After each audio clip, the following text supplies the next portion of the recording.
Bonjour et bienvenue dans l'univers Plantarome de Sophie.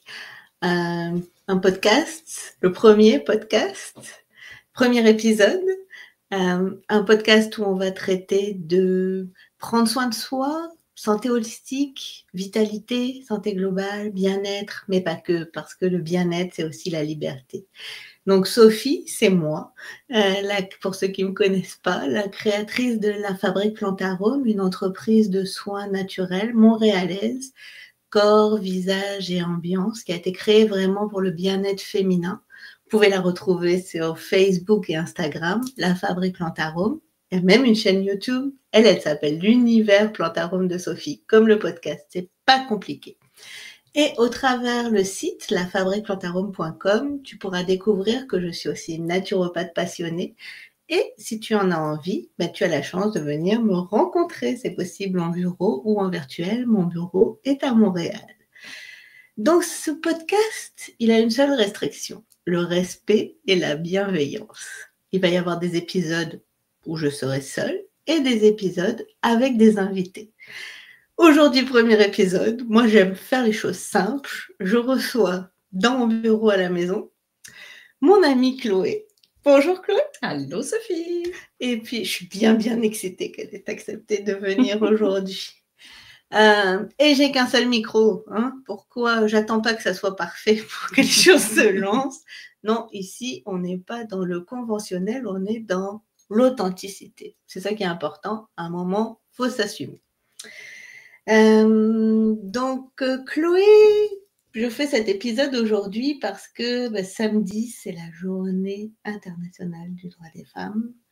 Quelque chose de très important, féminité, féministe, bien-être, c'est un sujet bien important pour moi. Je pense que tu peux pas être une femme, fière d'être une femme, revendiquer tes libertés et ne pas être féministe, même un brin, Il faut y aller. Puis Chloé, quand je l'ai rencontrée, elle a été, vous allez la découvrir, mais c'est comme pour moi, l'image du féminisme, mais positif. Tu l'entends à mon accent si tu ne me connais pas.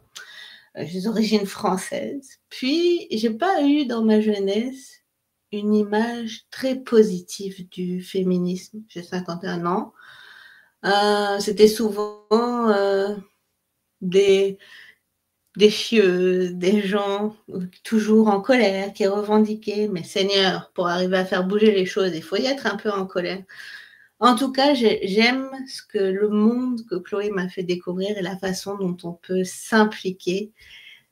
Puis, sans plus attendre, je vais vous la laisser découvrir, mon amie. Donc, Chloé, bonjour. Allô. La parole est à toi. Dis-nous un peu qui tu es pour que les gens te découvrent. Et surtout, j'ai envie de savoir, qu'est-ce qui a été vraiment le déclenchement de ton implication dans ce monde-là? Oh, la question est une grande question. On a combien de temps pour y répondre? Je pourrais couper. Mais ouais, c'est ça. On fait des petits coupages au montage. Moi, je dirais que j'ai découvert le féminisme un peu tardivement, c'est-à-dire au début de la vingtaine, quand j'ai commencé à travailler en maison d'hébergement. Donc, j'ai commencé à travailler en maison d'hébergement pour les femmes victimes de violences conjugales. Et je me souviens d'une formation en particulier sur le féminisme qui m'a vraiment beaucoup marquée, qui avait été donnée à l'époque par Diane Prudhomme. Puis écoute, c'est fou le monde parce qu'aujourd'hui, je suis en train de travailler un projet avec elle. Puis je me dis, mon Dieu, tu sais, c'était comme une héroïne. Puis là, je travaille avec elle. Des fois, la vie nous amène à des endroits insoupçonnés. Mais bref, je me souviens de cette formation-là pendant 2 ou 3 jours. Je dois avoir 22, peut-être 23 ans maximum. Et puis, c'est ça, elle nous parle pendant 2-3 jours de féminisme. Puis moi, j'étais pendue à ses lèvres à l'écouter. Puis elle me disait, voyons, j'avais jamais compris, en fait, c'était quoi le féminisme. Donc, un peu comme toi, je pense que j'avais des idées préconçues, beaucoup de préjugés. Ça a été ma Diane Prudhomme. Incroyable. Je vais vraiment prendre ça comme un gros compliment. Mais donc, je pense que j'avais pas bien compris. Puis je me souviens d'arriver chez moi, de dire à mon conjoint à ce moment-là, à l'époque, de lui dire « Hey, je suis féministe », tu sais, puis de lui expliquer pourquoi, puis lui de dire « Ben moi, j'embarque là-dedans », tu sais, puis de trouver ça super intéressant. Puis là, d'en parler avec mes parents, puis ma mère de me dire « Ben évidemment que tu es féministe, c'est comme ça que tu as été élevée ». Mais je n'avais pas du tout compris ça de cette façon-là. Puis elle me parle notamment de mon nom de famille. Je porte le nom de famille de ma mère. Puis Oui. C'est pas l'histoire que j'avais retenue sur le pourquoi je portais le nom de famille de ma mère. Imaginez cette femme-là, ses enfants, justement parce que son conjoint a aussi embarqué là-dedans à l'époque. Mon premier conjoint avait embarqué, ouais. mais c'était pas tant pour des raisons de mouvement féministe, là, mais c'était correct. C'était correct, mais en tout cas, moi, je trouve ça cool. Ouais. Ses enfants, ils ont son nom de famille. Ouais. Et puis, ma petite dernière, ben là, ça a été plus de discussion avec mon deuxième conjoint, où là, lui aussi, ouais, c'est ça. Elle a les deux noms, mais j'y tenais, puis pour moi, c'était important. J'avais porté mon enfant, je voulais vraiment que... pour moi, ça allait de soi avec le fait d'avoir porté cet être humain-là pendant 9 mois, qui est comme quelque chose qui représente, en fait, ce 9 mois-là. Ouais. Alors, mon nom de famille, ça allait de part. Mais donc, tout ça pour dire que je suis tombée un peu comme dans la marmite, là, où j'ai découvert que finalement, tout ce que j'avais pensé, imaginé sur le féminisme, c'était pas ça. Tu sais, moi, j'ai envie d'un gars qui va m'ouvrir la porte. J'ai envie de ce côté gentleman. Alors, tu sais, c'est comme si... Laissez faire les jeunes femmes. Laissez-vous chouchouter. Je te dis, là, on n'est jamais trop chouchouté. Ben, c'est ça, exactement. Alors, de démystifier, en fait, de déconstruire que quelqu'un qui me montre, qui tient à moi, qui veut prendre soin de moi, c'est pas à l'encontre du féminisme, tu sais. C'est pas une dualité. Vraiment pas. Donc, voilà. J'ai envie de croire qu'il y a quand même eu des avancées ces dernières années, même si on est dans un monde difficile, nous ferons une tranche d'actualité. Ouais. Mais quelles est pour toi les plus grandes avancées, si on te disait d'en retenir peut-être 3, on a eu au moins 3, des plus grandes avancées dans les dernières années, là? Ben, dans les dernières années, écoute, nous, on s'est rencontrés sur les bancs d'Arena.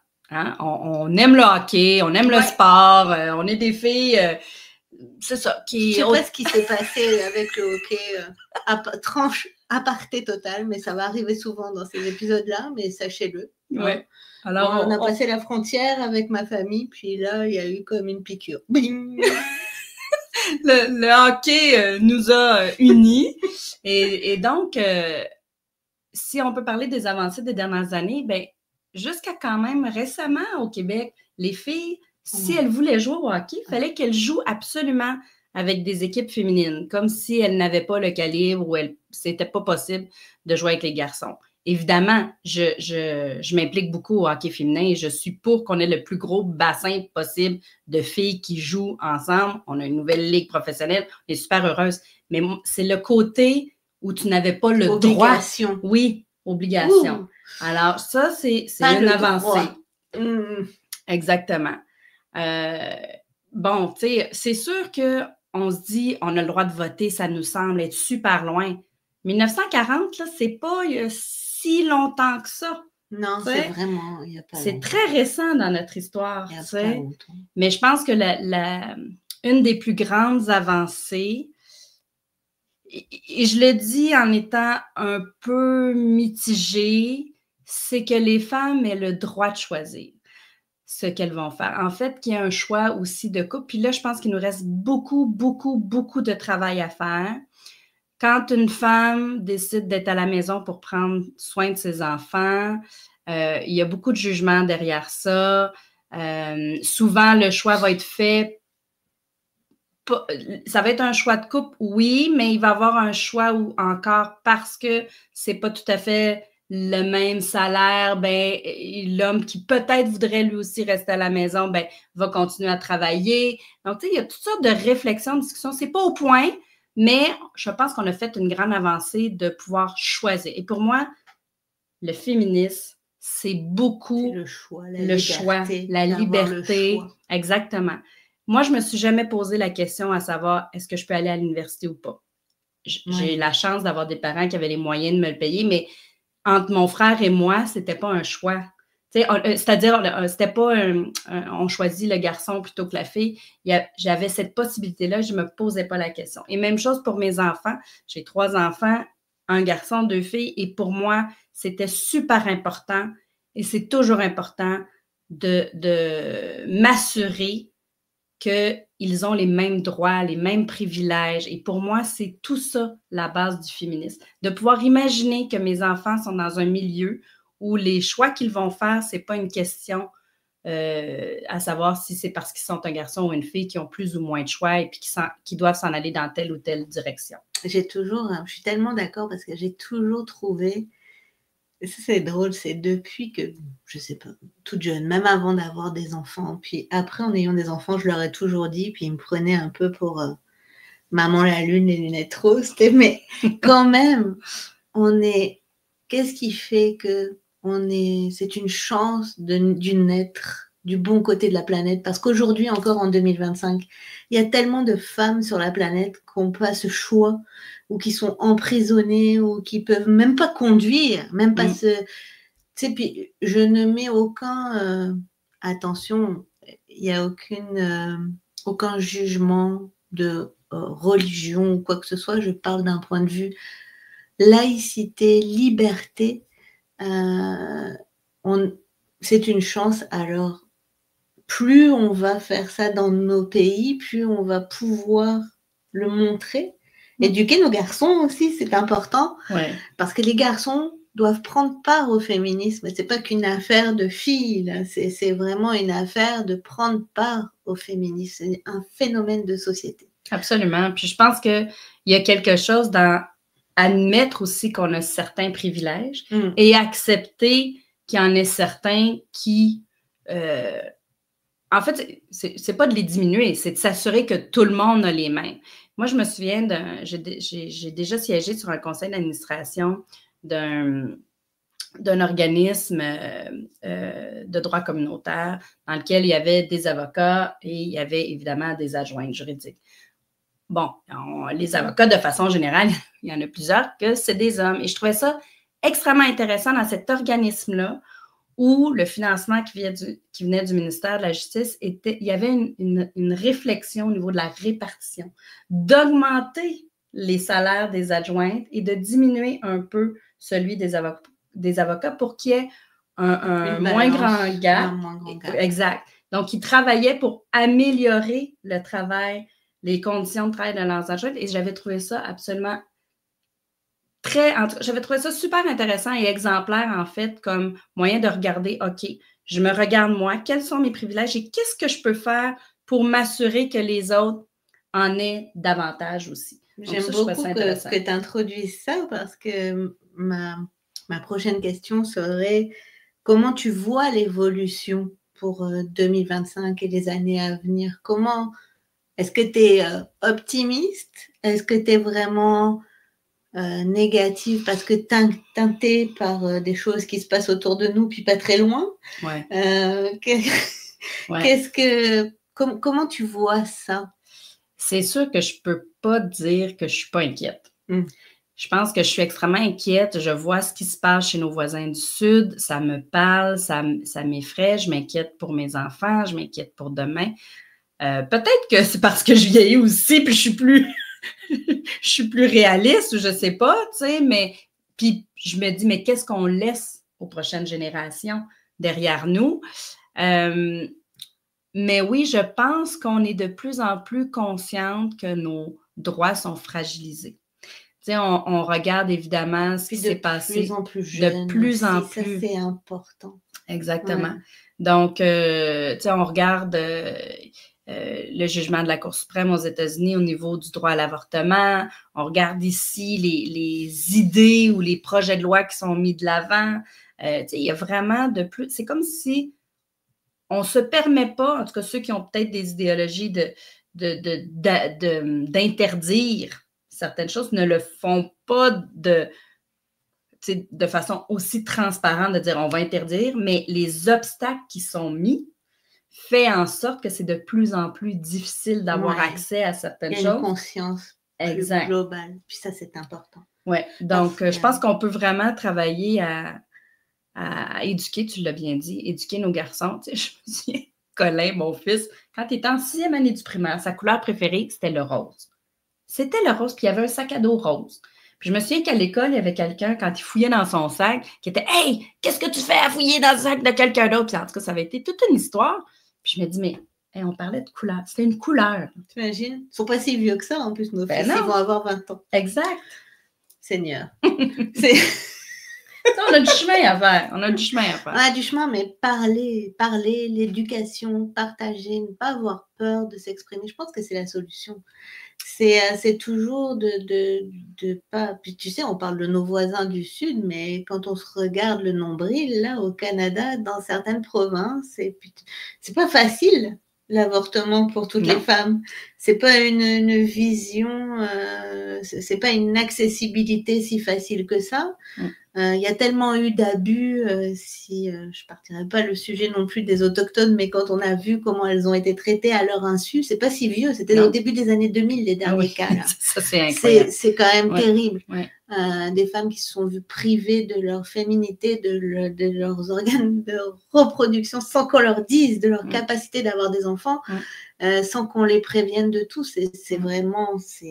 Mais je pense qu'on revient encore à ce concept de pouvoir choisir. Donc, à partir du moment où on t'enlève le droit de choisir, peu importe ce que c'est. Tu sais, on parle de reproduction. Pour moi, une femme ne se définit pas parce qu'elle va être mère. J'ai une de mes amies d'enfance qui milite beaucoup justement pour la reconnaissance des femmes qui décident, ou pour toutes sortes de raisons, que ce soit biologique ou circonstances de vie, n'auront pas d'enfants dans leur vie. Ce n'est pas moindre. Elles ne sont pas moins femmes pour autant. Ah non. Et ça, je trouve ça incroyable encore. J'ai une de mes amies, je me souviens, quand on était dans la trentaine, elle, c'était clair, elle ne voulait pas d'enfants. Et souvent, elle se faisait dire, c'est parce que tu n'as pas trouvé le bon gars. Et éventuellement, tu vas le rencontrer, tu vas changer d'idée, tu as encore le temps. Puis je trouve ça fascinant, comment on veut imposer des idées encore. Incroyable. On dit jamais à un garçon la même chose. Non. On dit jamais à un gars, tu n'as pas encore rencontré la bonne femme pour faire des La maternité ne définit pas la féminité. Puis quant à moi, j'ai mis longtemps. J'adore mes enfants. J'en ai 3, je précise. C'est ça. On en a 6 à 2. Mais non, loin de là que ça définit ta féminité, fille. Parce que la publicité mensongère, que tu te sens belle, en tout cas pour moi, tu te sens belle, tu te sens bien, tu es libre de faire des choses parce que tu as les hormones qui travaillent. C'est pas du tout moi ce que j'ai filé. Puis j'ai mis longtemps avant de pouvoir dire que j'ai détesté ça, être enceinte là. Mais même entre femmes, tu es jugée de ça. L'allaitement, il y a toujours des femmes qui vont juger. Puis ça fait partie du féminisme aussi. De faire ce que tu as envie. Arrêtons de se juger dans la vie de tous les jours, de toujours trouver quelque chose à redire. Tu sais, c'est vraiment important. Je trouve que c'est vraiment important. Mais je pense qu'il faut revenir à la base beaucoup. Puis j'en ai donné souvent à travers mes années professionnelles des formations sur le féminisme.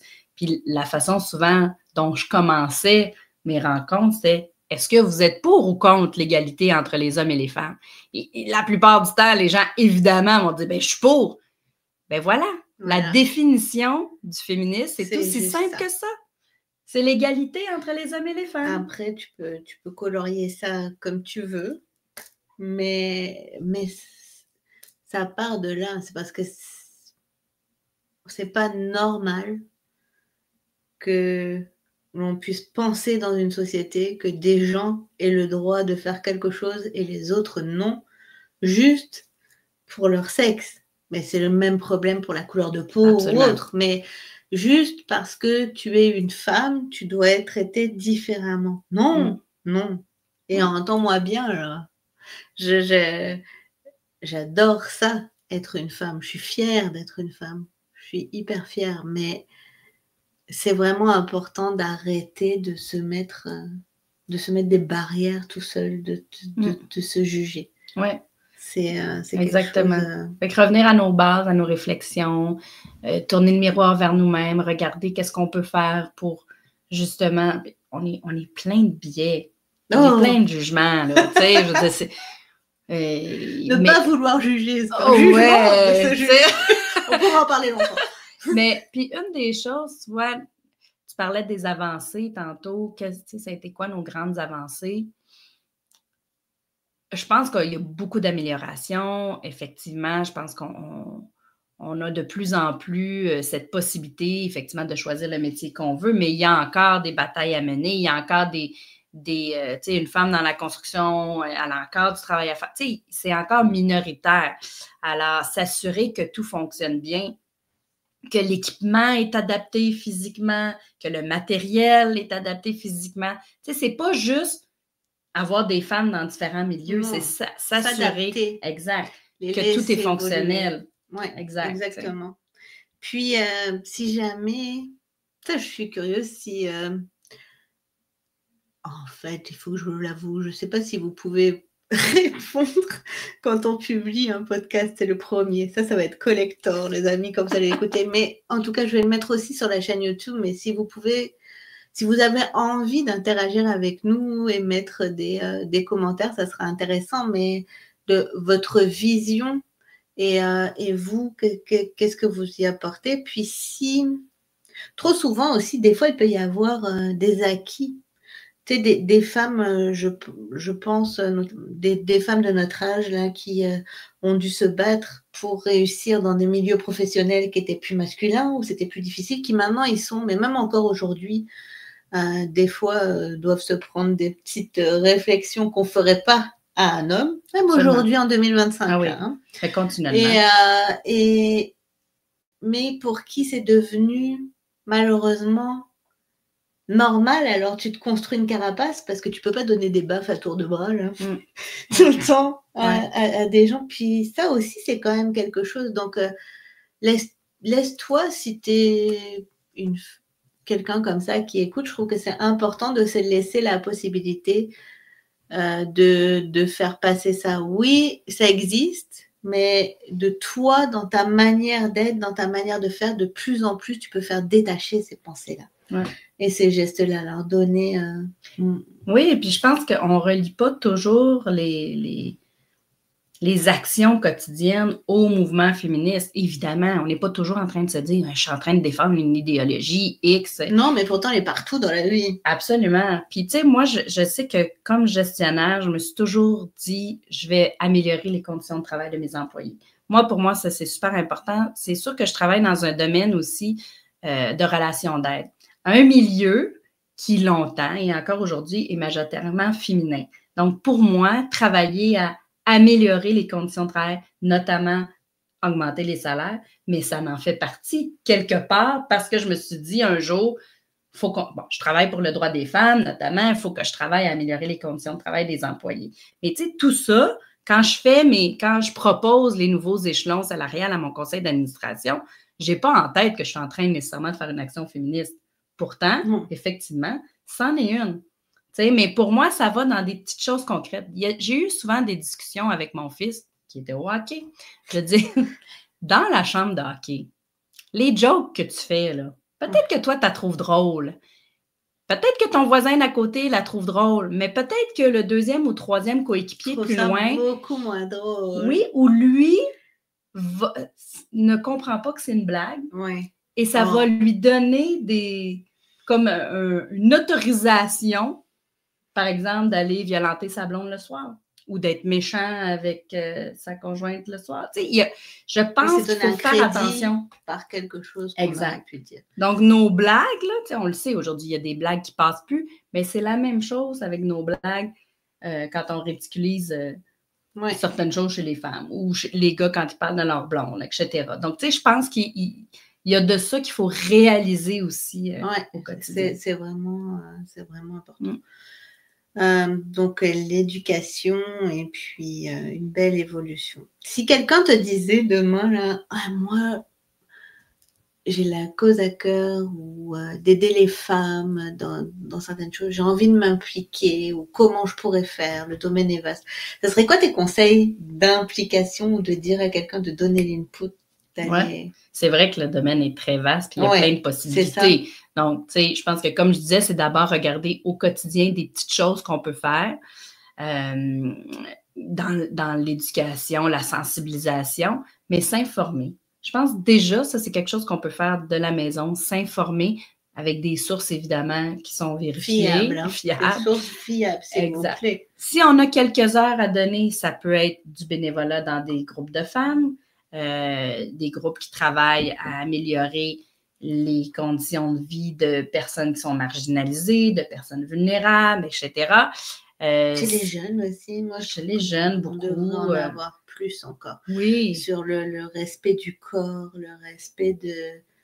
tu sais, on sensibilise beaucoup à ça, mais je pense qu'il y a encore beaucoup de chemin à faire. Oui.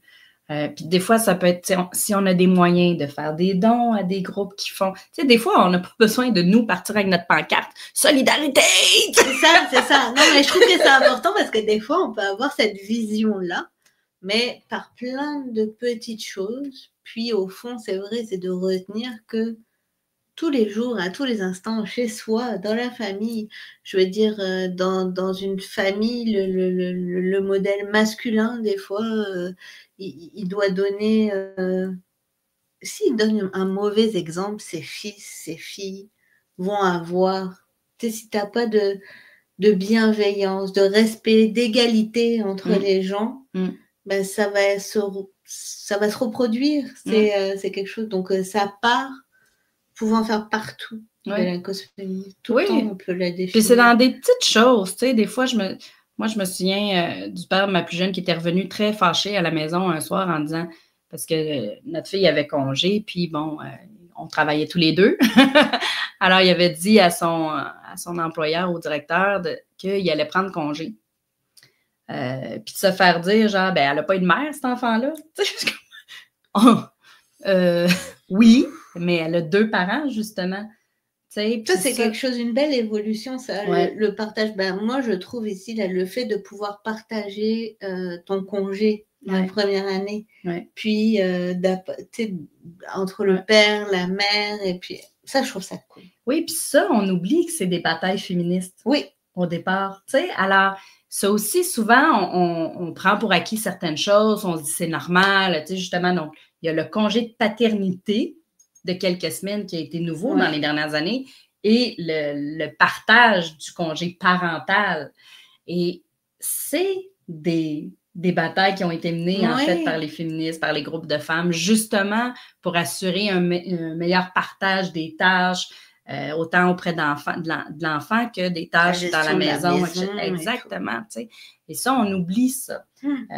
Mais je pense que il faut pas penser que le féminisme, c'est être contre les hommes. C'est pas du tout ça. C'est vraiment une égalité de travailler ensemble, en partenariat, on l'a dit tantôt, avoir les mêmes choix, les mêmes droits, s'assurer que tout le monde puisse avoir les mêmes opportunités, puis travailler vraiment à ce que quand il y a des personnes qui sont plus vulnérables, bien, on les tire vers le haut plutôt que de les écraser davantage. Tu sais, je pense que c'est vraiment ça qu'il faut avoir en tête. J'aime cette... J'ai mes petites fiches avec mes questions pour m'en souvenir.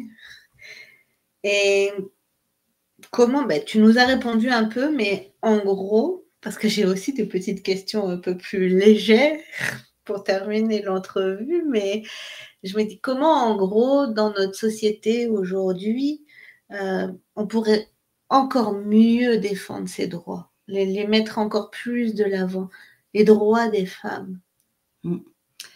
Comment peut-être, je sais pas, politiquement ou au niveau de l'éducation, comment on pourrait encore faire plus avancer si tu avais le droit, si demain je te dis, tu vas au gouvernement et tu as un droit de mettre quelque chose en place, juste une chose en place, tu fais quoi? Ouais. Ouais, OK. Une chose, je sais pas trop, mais en tout cas, ce que je dirais, c'est d'abord... Une idéologie, quelque chose, un mouvement. Je dirais, c'est d'abord être alerte. Être alerte, quand il y a des nouveaux projets de loi, de voir l'impact que ça peut avoir sur l'ensemble des parties prenantes, sur l'ensemble de la société. Tu sais, je pense que des fois, par nos actions ou par les demandes qu'on fait, on n'a pas toujours le réflexe de dire est-ce que mon besoin personnel, que je veux qu'il soit rempli de telle ou telle façon, ce serait quoi l'impact sur les autres? Puis ça se peut qu'on peut trouver un moyen de remplir ce besoin personnel-là, d'y répondre, sans qu'il y ait un impact négatif sur d'autres personnes. Donc, d'être alerte là-dessus, de faire l'exercice dans sa tête, de le réfléchir à plusieurs, parce que c'est pas tout seul, dans mon petit cocon, dans ma tête, parce que moi, je vais tourner en rond dans ma tête, hein, on s'entend, mais le réfléchir à voix haute avec d'autres personnes pour essayer de voir l'ensemble des angles morts d'une discussion, je pense que ça, c'est un grand exercice à faire. Donc, s'assurer que toutes les parties prenantes sont représentées. Ça, c'est difficile, parce que ça veut dire des fois qu'on va être confronté. Oui, j'imagine. Est-ce que au travers toutes ces années que tu as passées à diriger des maisons d'hébergement, donc tu étais impliquée au niveau, tu as eu accès facilement aux politiques et puis aux droits, c'est quoi le plus grand, la plus belle évolution que tu as vue là-dedans par rapport à la place des droits de la femme, là, dernièrement, dans les gaps qui ont été faits? Oui, mais en fait, je te dirais que dans les dernières années, j'étais impressionnée de l'écoute. C'est ça. Hein? Comme société et donc, évidemment, par les gouvernements. C'est dommage que ça a pris autant de féminicides pour qu'on soit à l'écoute, mais au moins, si ça peut déjà avoir servi à ce qu'il y ait une écoute. Par contre, là, je m'inquiète actuellement de ce qui se passe parce que j'ai l'impression que ce qui était entendu, écouté, travaillé, on est en train de l'oublier puis de se dire que, c'est pas si vrai que ça, etc. Ouais. Donc, je pense que ça, c'est inquiétant. Vérifier les sources, avoir des... Je sais pas comment le réfléchir ça non plus au niveau politique, mais avoir des lois qui encadrent justement pour que les sources soient vérifiées, que ce soit pas je suis derrière mon ordinateur, j'écris n'importe quoi, puis là, c'est vu comme la réalité, tu sais. Puis je prétends certainement pas avoir la voix unique non plus, là, tu sais. Alors, justement, je t'aime beaucoup et je t'ai invité aujourd'hui. Mais c'est aussi parce qu'il y a une certaine... c'est en toute... ce partage-là, il est en toute authenticité, humilité et transparence. C'est que je crois que chacun... tout le monde a quelque chose à dire d'intéressant. Tout le monde a un partage dans la limite où tu restes, dans la mesure où tu restes avec le respect, l'ouverture. Tout le monde a quelque chose à dire d'intéressant et qu'on peut partager. Ouais. Mais on ne détient pas de vérité. Non. Tu sais, parce que ta vérité n'est pas ma vérité, n'est pas la vérité des autres. Ça, c'est quelque chose. On n'arrive pas là en détend 13 de vérité. Mais c'est juste que je trouve que c'est important d'avoir des discussions comme ça. Puis je te remercie beaucoup d'avoir accepté parce que il faut démystifier encore aujourd'hui.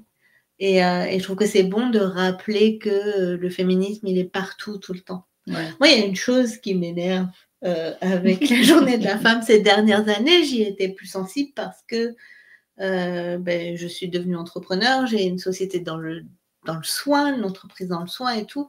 Et toutes ces sortes de promotions pour prendre soin de soi. C'est comme galvauder la journée. Ben, en fait, c'est ça le problème. C'est bien parce que tu prends soin de soi, mais c'est pas... Seigneur, alors, on chiale que la Saint-Valentin, c'est une fête commerciale et qu'on peut se dire « je t'aime » tout le temps. Mais ça, là, cette journée-là... Mais c'est parce que c'est ça. On l'a, tu as fait le petit lapsus de dire la journée de la femme. Non, c'est pas la journée de la femme. Exact. Les droits internationaux. Mais c'est beaucoup ça que les entreprises ont pu...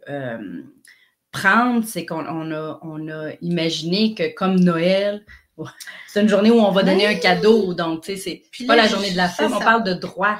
C'est quoi les droits des femmes? Des roches à travers mon écran par des consoeurs ou des confrères entrepreneurs qui m'écouteraient, mais moi c'est quelque chose qui me hérisse le poil ces derniers temps. Ben, ça pourrait être ça, tantôt on disait qu'est-ce qu'on pourrait faire? Ben, écrire ou faire une promotion qui sais, allez vous informer, voici ce que c'est, Oui. d'où vient la Journée internationale des droits des femmes, tu sais, qu'est-ce qui se passe actuellement, qu'est-ce que je peux faire, qu'est-ce que vous pouvez faire pour améliorer les droits des femmes, tu sais. Donc, il y a peut-être quelque chose qu'on peut se donner des défis là-dessus Ouais. pour cette journée-là. Mais je pense, parce que souvent, on se fait dire aussi, oui, mais la Journée des hommes, c'est pas parce qu'on parle des droits des femmes qu'on est contre les droits des hommes. Mais si là, t'en as 365 depuis des millénaires, alors j'ai rien contre toi, mais quand même. Mais c'est que, tu sais, je veux dire, j'ai longtemps travaillé en violence conjugale pour les femmes victimes de violence conjugale.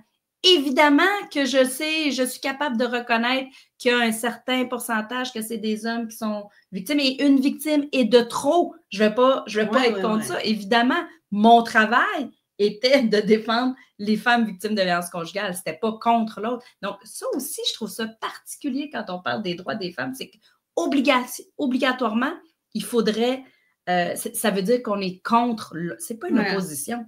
S'il y avait une chose à retenir de tout cet épisode-là, je vous le dirai là, va à la minute 35 minutes 50, c'est que c'est pas une opposition. On travaille ensemble. Tu as des garçons, tu travailles avec ton mari, tu travailles avec tes amis, tu travailles avec la personne qui est au travail avec toi. Je veux dire, c'est un échange. C'est quelque chose qui se fait ensemble. Sinon, ça ne pourra pas marcher. Puis parce que c'est un phénomène de société. Si on veut changer quelque chose dans la société, c'est ça. C'est tout le monde ensemble. Ça, c'est vraiment la chose à revenir, je pense. Merci. On se fait un petit high five. Et tiens, une petite question plus légère. Si tu devais dire à quelqu'un un livre que tu as lu, ton livre culte sur le féminisme, c'est quoi? Sur le sujet, là, si tu en as un à retenir. Tu sais, il y a plein de petites citations souvent qui me parlent, mais il y a un livre qui m'a marqué il y a quelques années déjà. Ça doit faire plusieurs années qu'il est sorti, mais c'était un livre qui avait été fait par l'Aire des centres de femmes, donc qui est le regroupement provincial des centres de femmes, et ça s'appelait... Je me souviens parce que ce livre-là, il était en vente au truc de la bibliothèque féministe quand on avait fait une soirée pour une levée de fonds pour une des maisons pour lesquelles tu travaillais. Ah ben, ça se peut, mais ce livre-là, donc, c'était... Oh mon Dieu, le titre exact, je pense, c'est votre discours antiféministe nous réplique, ou quelque chose comme ça. Il faudrait chercher le titre exact. On vous le recherchera, je vous le donnerai. Certainement que si on va sur le site internet de l'Aire, L''R, des centres de femmes, on va le trouver. Ça remonte à longtemps, mais je l'avais trouvé intéressant parce que avec humour, avec toutes sortes de façons, il arrivait à décortiquer des préjugés ou des mythes qu'on peut avoir sur le féminisme, ou justement, qu'est-ce qu'on peut se faire répliquer. Puis, arriver avec des arguments plus intéressants. Donc, on ne part pas en guerre, mais on va discuter. Donc, ça, j'avais trouvé ça vraiment intéressant comme livre. Ouais, j'aime ça. Si pendant une journée, tu pourrais passer la journée, tout est possible. La personne, peut-être qu'elle est décédée ou peut-être qu'elle est vivante, mais avec une célébrité, toute la journée, tu vas passer la journée avec. C'est qui?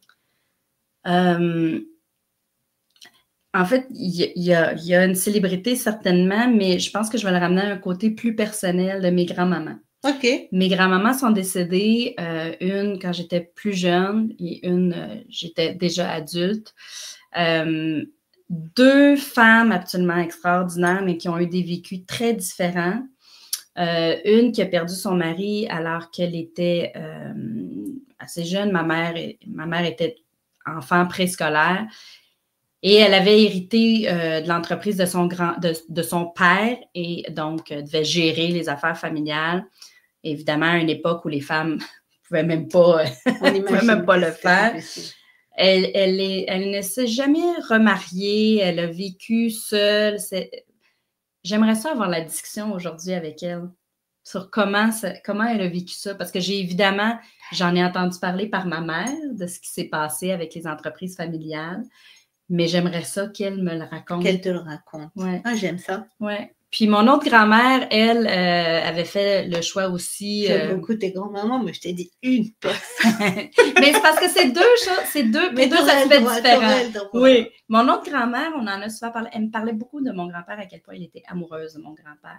Et moi, je pense que ce qui a fait qu'elle était si amoureuse et aussi longtemps, c'est beaucoup le côté égalitaire de leur relation. Puis ça aussi, aujourd'hui, j'aimerais ça en reparler avec elle.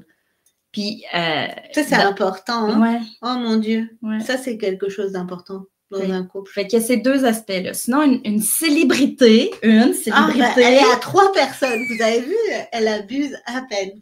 Mais ça, c'est vraiment une icône du féminisme. Oui. Mais c'est la juge, elle est morte là, aux États-Unis, qui était à la Cour suprême, Ruth. Voyons, je vais maganer son nom, évidemment, là, RBG, là, comme on l'appelait, mais Ruth Badass. Tu sais, j'imagine le petit bout de femme qui, toute sa vie, a revendiqué pour le droit des femmes. Tu sais, je me dis, waouh, tu sais, dans un monde, je veux dire, elle était avocate, en allant à l'université à un moment où ça se pouvait presque pas, tu sais, jusqu'à la fin de ses jours, siéger à la Cour suprême. Tu sais, je me dis, il y a quelque chose d'absolument extraordinaire de cette femme-là. Oui! C'est fascinant. Alors voilà, ce serait ma célébrité. Ah, j'aime ça. Et pour terminer, une citation qui a liré, parce que je pense que le féminin, le pouvoir féminin, le féminisme, le pouvoir de la femme, ça a à voir avec le bien-être. Je suis intrinsèquement convaincue de ça. Ouais. Alors, si tu avais une citation qui allierait les deux, là, tu dirais quoi? Une citation, quand tout à l'heure, ou tu sais, une citation positive sur le féminisme, ou quelque chose qui va vraiment t'animer, qui te parle, qui te rejoint, ça serait quoi? Bien, il y a une citation qui a été dite, puis il me semble justement que c'est cette juge qui l'avait nommée, c'est que tant qu'il n'y aura pas de femmes dans des postes de pouvoir, des femmes incompétentes dans des postes de pouvoir, on n'aura pas atteint l'égalité. Je trouve ça absolument formidable. Oui. Tu sais, parce que c'est vrai. Comment ça se fait qu'il y a autant... Tu sais, c'est aussi facile pour certaines personnes d'avoir des postes absolument extraordinaires, mais que les femmes, il faut toujours plus et plus. Puis j'avais il y a quelques années, il y a une femme aussi qui... Puis là, c'est pas correct de ma part, j'oublie qui m'avait dit ça, mais comme femme, on minimise beaucoup nos succès et on grandit dans notre tête énormément nos erreurs, tu sais. Et puis ça me parle beaucoup. Et ça, je le travaille beaucoup. Je travaille avec mes collègues de travail souvent. Que, puis je suis la première. On va me féliciter pour des choses. Puis je fais comme, je fais ma job, c'est mon travail. Puis j'ai beaucoup de misère à mettre ça de l'avant. Alors, je pense qu'on a un travail. Oui, on est très forte pour... Donc, je pense qu'entre nous, on peut s'encourager en félicitant les autres pour leur succès. Tu sais, moi, je trouve ça formidable quand mes collègues femmes ou les organismes, peu importe, obtiennent des prix. Je suis de la première à applaudir. Ça ne m'enlève rien. Au contraire, je suis fière. Je suis privilégiée même de les connaître. Puis arrêtez de me taper sur la tête si je tourne les coins parfois un peu plus ronds à certains endroits. Tu sais, ça, je pense j'aime ça. Vraiment... c'est important. C'est vraiment... Ça termine bien l'entrevue parce que ça donne un bon allez-y, gardez ça. Et puis, en tout cas, merci tellement. C'est un plaisir. Merci à toi pour l'invitation. Merci de nous avoir écoutés jusque-là. Hein? C'est une journée importante, mesdames, parce que cet épisode, vous allez le voir le jour de la journée des droits internationaux de la femme. Gardez ça en tête. À très bientôt pour un autre épisode. Et puis, merci, Chloé. Merci à toi pour l'invitation, Sophie. Bonne continuation. Merci, mon amie.